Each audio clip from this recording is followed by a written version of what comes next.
Olá, tudo bom? Pessoal, o nosso Café com Segurança hoje, nós vamos dar continuidade ao perfil profissiográfico previdenciário.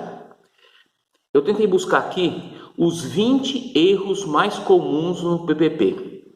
Esse assunto ele interessa muito, né? Tanto aos profissionais de segurança do trabalho, como os profissionais de recursos humanos e aos trabalhadores, né, que vão receber esse documento aí após o seu desligamento da empresa, ou mesmo em uma situação de aposentadoria ou uma ação trabalhista ou perícia médica. Então vamos lá, pessoal.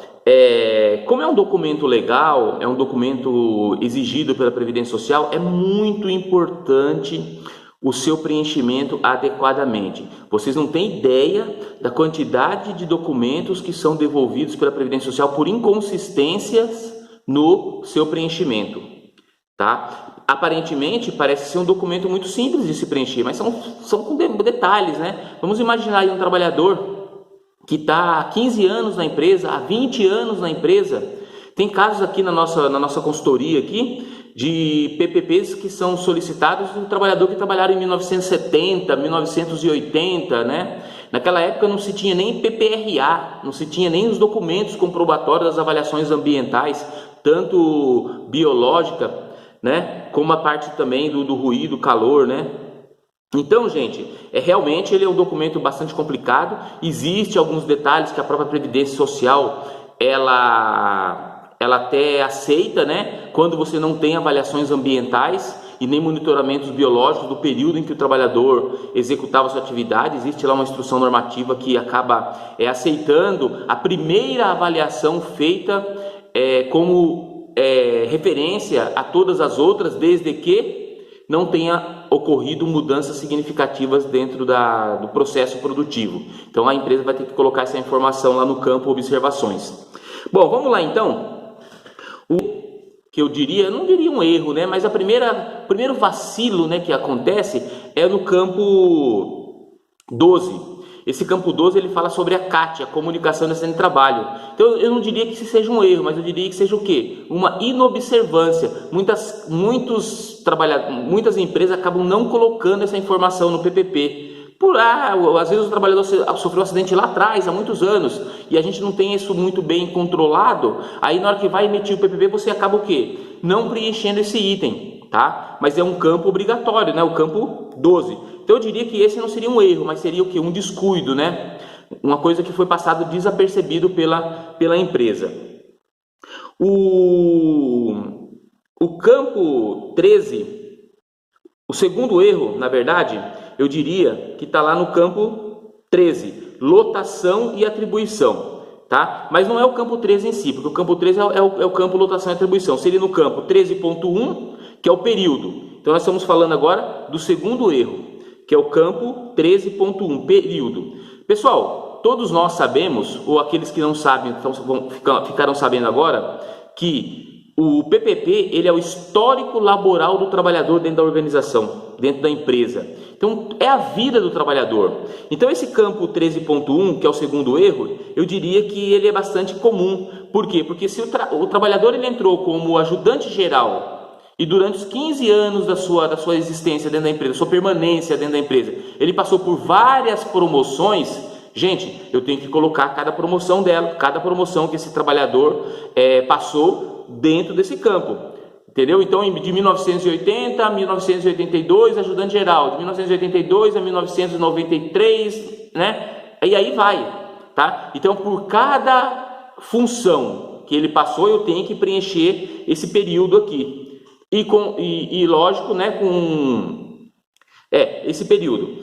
Aí depois o terceiro erro, pessoal, que eu acredito que seja o mais importante, vamos dizer assim, é o do 13.7, também desse campo 13, né, lotação e atribuição, que é o código da GFIP, que fica lá no cantinho do documento, tá? Gente, eu já falei lá no vídeo anterior que são 8 códigos, tá? Então o código 1, 2, 3, 4, código 5, 6, 7, 8. Então, pessoal, eu não vou entrar em detalhes desse código. Caso você não tenha visto o vídeo anterior, busque lá, que lá está detalhado o que eu tenho que preencher e o que corresponde a cada código. tá ok? Gente, é importante porque é esse código que vai dar ou não o direito à aposentadoria especial ao trabalhador. Então é um campo extremamente importante e é o campo que as pessoas erram mais. Interessante, tá? Aí agora nós vamos para o item 14, tá? Que é o campo proficiografia. Então o quarto erro que eu vejo muito nesse campo é o 14.1, que é justamente o período do trabalhador. Gente, se ele passou de 1980 a não sei quantos anos na empresa e ele passou por vários cargos dentro da empresa, obrigatoriamente, a cada período que eu coloquei o cargo lá, eu tenho que colocar o quê? A descrição da atividade nesse campo 14 aqui, que é o 14.1, que fala sobre o período. Então eu vou colocar o de período tal a tal, entendeu? Ele fazia esta função. Do período tal a período tal, ele fazia esta função. Então esse é um campo que é o quarto erro. Eu diria também que ele está diretamente interligado com o item 13.1 lá em cima, que fala sobre o período de trabalho, o cargo e a função dele, a lotação e atribuição. E lá embaixo no campo 14, percebe que um complementa o outro? Então o quarto erro seria esse. Aí nós vamos agora para o item 15, são os registros ambientais. Pessoal, esse aqui infelizmente nós vamos ter que falar todos, porque é onde a gente encontra muito erro também no preenchimento. Se eu tenho lá na frente, lá atrás, um trabalhador que trabalhou 20 anos dentro da empresa e durante esses 20 anos passou por várias funções, obrigatoriamente eu tenho que colocar aqui os períodos de acordo com os riscos. Se eu sou ajudante geral, eu tenho um risco. Se eu sou operador de máquina, tenho outro risco. Se eu sou auxiliar de operador, eu tenho outro. Se eu sou supervisor, eu tenho outro. Então esse cara entrou como ajudante geral e saiu da empresa como diretor. Para cada período, que é o cargo, para cada período da descrição da atividade, que é o que você vai descrever, eu tenho também que ter o quê? A exposição dos fatores de risco. Porque talvez, nesses 20 anos de trabalho, quando ele trabalhava como ajudante geral, ele teria direito à aposentadoria especial, mas como supervisor ele já não vai ter mais. Então esse é o objetivo do PPP, dividir o joio do trigo. Ele quer saber em que função ele realmente estava exposto a um risco que dá direito ou não à aposentadoria especial para ele. Então tem que detalhar isso, de ajudante geral a diretor, quais as funções, quais as descrições dessas funções e quais os riscos que ele estava exposto. Gente, o risco tem que estar diretamente baseado nas avaliações ambientais. Eu não posso colocar um risco inexistente, porque fatalmente a Previdência Social vai cobrar da empresa uma cópia das avaliações ambientais. E como que eu posso colocar uma informação no PPP que não eu consigo comprovar através dessa avaliação ambiental? Tá? Então, muito cuidado. Aí vem, pessoal, os fatores tem o quê? O período, que eu acabei de falar, aí vem o tipo, risco físico, químico, biológico, ergonômico e de acidente. Esses dois últimos, ergonômico e de acidente, não são obrigatórios por enquanto. Porém, existe lá uma observação na Previdência Social que diz o seguinte: quando o perfil profissiográfico passar a ser do formato eletrônico, esses dois riscos serão obrigatórios também. Aí o tipo, já falei, legal, tipo, químico, físico, biológico. Fator de risco. Então, do químico, qual é o fator de risco? Aí, pessoal, o químico complica, porque ele pede o seguinte: tá, eu tenho um fator de risco químico, então qual que é? Tolueno, xileno, sílica, e aí vai. Eu tenho que descrever, é o que pede o perfil profissiográfico. A gente vê isso acontecendo? Não vê. As pessoas não preenchem o tipo de químico. O ruído, as pessoas preenchem, o calor, as pessoas preenchem, mas o químico é o mais complicadinho, porque se você vai ver lá, fumos metálicos, tem 1 milhão de compostos, né? Então eu vou ter que descrever cada um deles, né? Então é o que pede a Previdência. Então o tipo químico ou físico, né? Ou biológico, tem que descrever qual que é esse, tá? E o fator de risco, o que é? O que eu observei, o que eu coloquei dentro do meu documento, dentro do meu LTCAT. Aí vem a intensidade e concentração, pessoal. Esse é uma dor de cabeça. Por quê? Porque o advogado ele promete uma aposentadoria especial para o trabalhador. Desculpe-me aqui os advogados que estão vendo meu vídeo. Mas e aí chega na hora, no documento não consta um risco elevado que dá direito à aposentadoria especial. E aí o advogado fala, pede para a empresa eu colocar 86 decibéis, só que no meu LTCAT está colocando 76. Eu não posso colocar 86 decibéis se no meu documento que vai comprovar essa exposição está menos. tá? Então, muito cuidado, pessoal, com essa intensidade de concentração aqui. Então, eu tenho que colocar exatamente como está no meu LTCAT ou no meu PPRA, tá? Então, é um item, esse 16.4, que é justamente o oitavo erro mais comum, que as pessoas acabam não colocando o valor exato. Aí nós vamos agora para o nono erro, que está no campo 15.5. Técnica utilizada. Outra dor de cabeça que está dando ultimamente. Por quê? Porque a Previdência Social ela fala em NHO 03. E agora esqueci até a NHO. A NHO que fala sobre ruído, tá? Acho que é a NHO 01.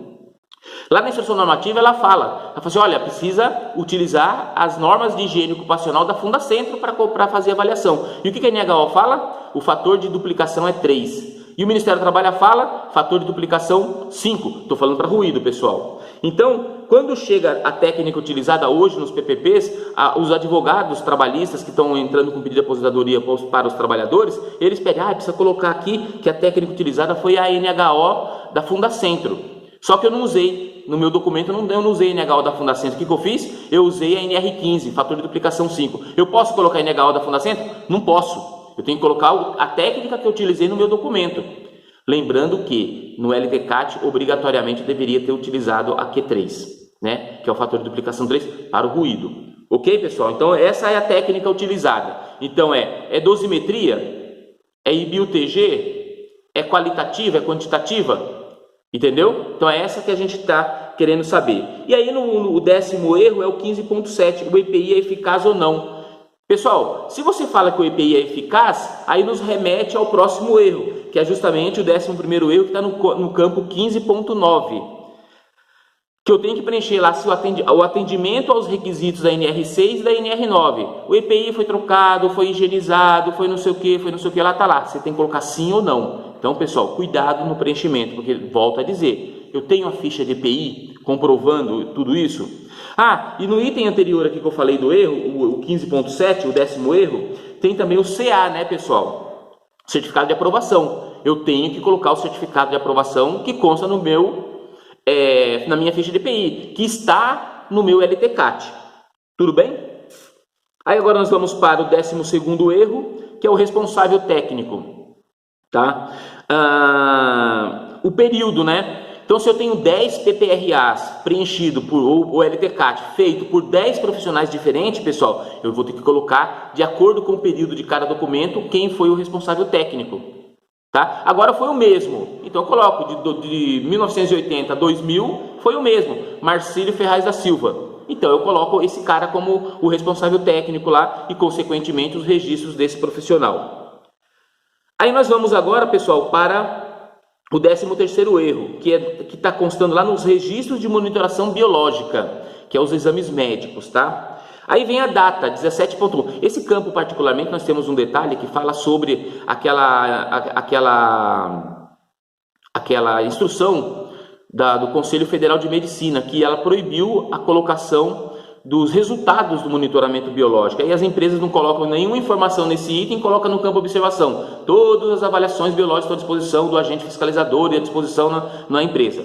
Tá? Eu discordo, porque o Conselho Federal de Medicina ele falou o seguinte, que eu não posso expor os resultados. Porém, o campo 17.1, que fala sobre a data, o campo 17.2, que fala o tipo, admissional, periódico, mudança de função, retorno ao trabalho, o 17.3, a natureza, né? E aí o 17.4, que é o fator o exame, ele é referencial ou sequencial, tá? E aí esses aí eu posso colocar, pessoal. E eu vejo que as pessoas não colocam. Por isso que eu coloquei esses itens como o 13º erro, o item 17.1, que as pessoas não colocam a data, o 14º erro, tipo, que é o 17.2, se é um admissional periódico e tal, né? O 15º erro, que está no item 17.3, que é a natureza, né? No caso, quais são os exames que foram feitos de acordo com... É um audiométrico, são a natureza de acordo com o quadro 1 da NR7, pessoal. Então é esse que eu tenho que preencher nesse item, a natureza aqui. E aí o 10.4, que é o exame, se ele é referencial ou sequencial. pessoas nem sabem o que é referencial e sequencial. E aí não coloca nada, tem preguiça de buscar essa informação. É lógico, o referencial é o inicial, que é o admissional. E o sequencial são o quê? Os demais exames que estão sendo feitos. Ok? Aí o 17º erro que eu digo, que está no item 17.5, que é aquele que eu acredito que não deva ser preenchido, justamente por conta do quê? Desse embargo do Conselho Federal de Medicina. Tá? Aí vamos para o 18º erro, que é justamente o período, né? Que é o 18.1. Pessoal, tem 10 PCMSO, tem que colocar 10 profissionais, se forem profissionais diferentes. Não, foi o mesmo. Beleza, então eu não vou colocar, eu coloco o doutor fulano de tal, de 1980 a 2000. É o mesmo médico, não precisa colocar. Mas se passaram por vários médicos, tá? Um detalhe, pessoal. O responsável, né, técnico pelas avaliações, o médico do trabalho, ele tem que ser o médico responsável pelo PCMSO.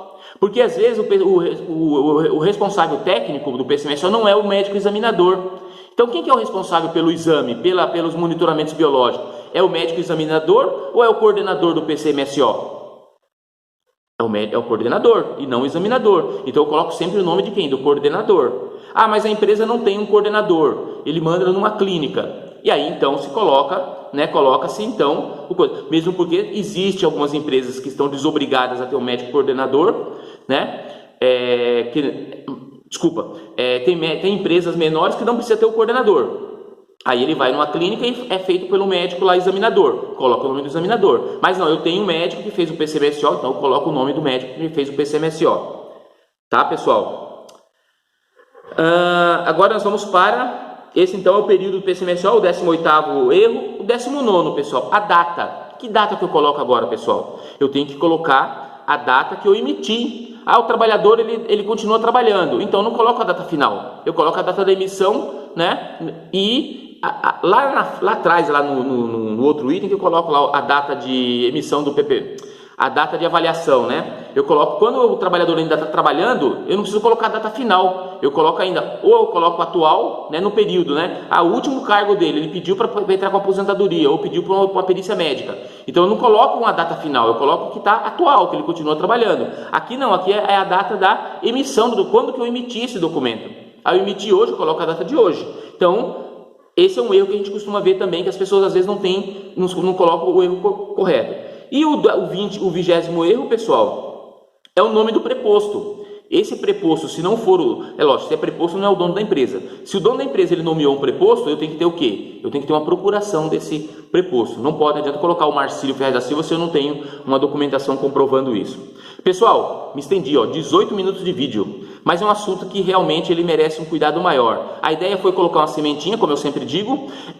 Quem tiver dúvidas, busque, porque o assunto não se esgota aqui. Busque mais informação, leia lá na Previdência Social como que é o perfil profissiográfico. Pessoal de RH, pessoal de segurança do trabalho, trabalhadores, isso são informações importantes para vocês. Ok? Agradeço muito vocês terem visto o meu vídeo. Se gostaram, deixem um like.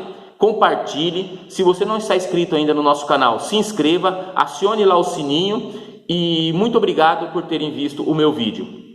Até o próximo, e o nosso Café com Segurança.